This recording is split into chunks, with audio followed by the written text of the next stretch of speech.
UNRWA does not produce its own textbooks. Instead, it uses the texts of the host entity. In Jerusalem, the West Bank, and Gaza Strip, it uses new textbooks published by the Palestinian Authority. There are other UN agencies that serve descendants of refugees, yet UNRWA is the only agency that promotes the right of return to homes and villages that no longer exist. The armed struggle is an integral part of the right of return curriculum. In prose and poetry, the image of the martyr fighting for the right of return is a recurring theme. This is a poem taught in the 5th grade. We shall return. We shall return to the homes, to the valleys, to the mountains, under the flags of glory, jihad, and struggle, with blood, sacrifice, fraternity, and loyalty.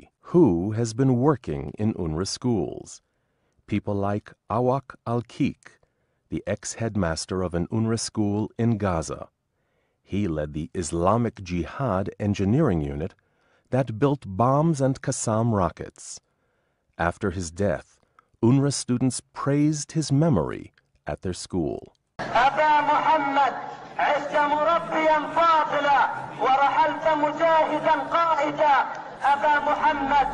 And then there is the head of the UNRWA Gaza Teachers Union, Sohail al-Hindi. Al-Hindi brought former Hamas leader Sheikh Ahmed Yassin, who also served as an UNRWA teacher, to an UNRWA school to lecture about suicide bombing and martyrdom. The road to Palestine runs through the blood of our martyrs. In public, UNRWA distributes glossy folders and informational packets extolling the virtues of their work with refugees, but there's no mention of the 41 former UNRWA students who became suicide bombers and killed 83 people and wounded 436. When we visited schools that operate under UNRWA, students shared their plans on how to make the right of return happen. نعم إنهم ابن عمنا كانوا في آدم هم ابن عمنا اليهود ابن عمنا بس هم اعتدوا على الله وصاروا أعداء لله وصاروا يحاربوا الله فإحنا لازم إحنا نقتلهم ما نخليش ولا واحد يعتدي الله عليهم. شو بتعرف عن حق العودة؟ هذا نرمى على اليهود حجار ونذبح اليهود.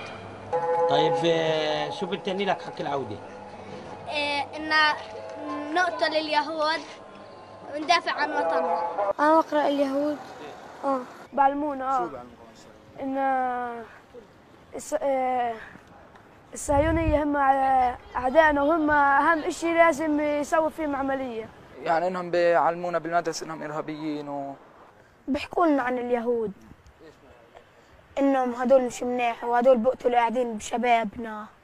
بيحكوا لنا هدول غدارين وبيحكوا لنا إنه هدول بغدرونا وهدول مش منيح. إذا بطعن بدعس عليهم.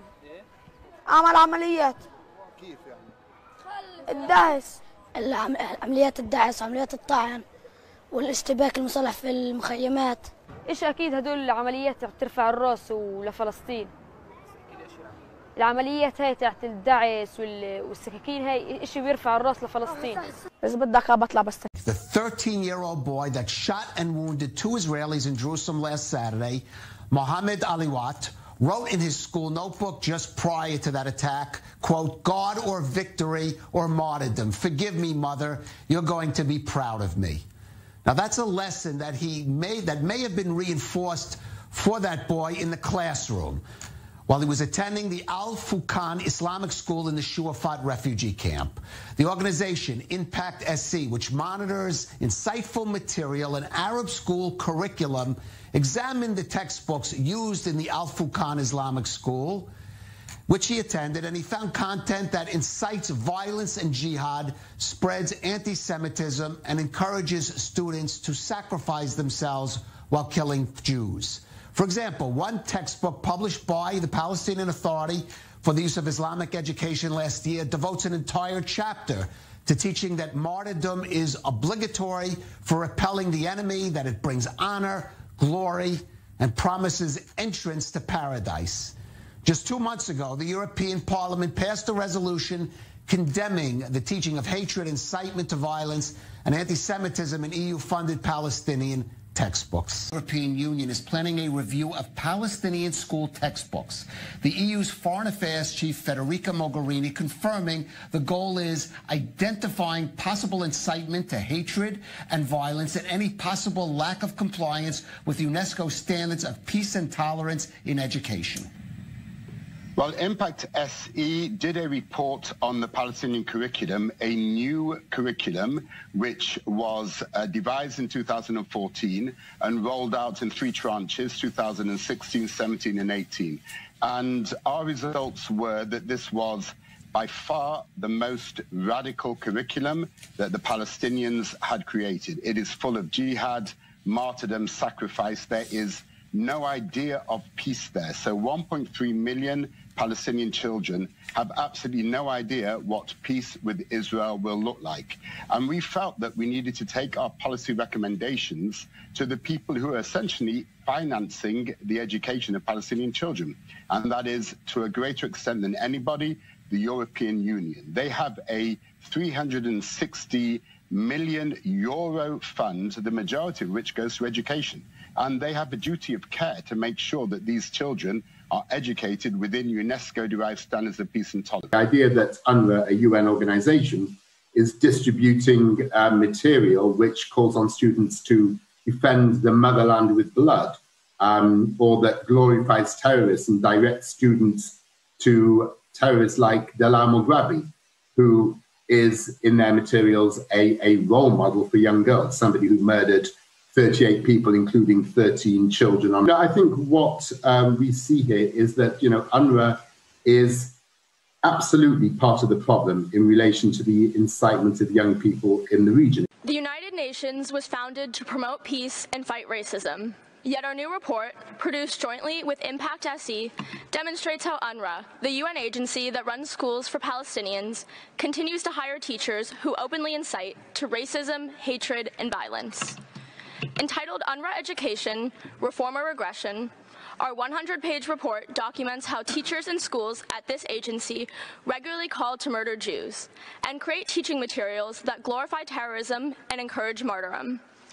The report identifies more than 200 perpetrators and captures evidence taken from inside UNRWA classrooms, including pictures of blackboards showing the teaching of materials that glorify terrorists such as Dalal al-Mughrabi. All of this is in breach of the agency's stated policies of zero tolerance for racism, discrimination, and anti-Semitism. In wake of our report, UNRWA already suspended one of the perpetrators, a teacher who endorsed the 2014 murder of Jewish worshippers at a synagogue in Jerusalem. We commend Dorothy Klaus, UNRWA's director in Lebanon, for taking this action. However, despite numerous prior reports, UNRWA has failed to fire any of the perpetrators. UNRWA downplays all of this as a trivial matter of social media infractions. But in truth, the core problem is that a $1 billion UN agency is systematically hiring teachers who preach racism, hatred, and violence, thereby poisoning the hearts and minds of young Palestinians. Thank you.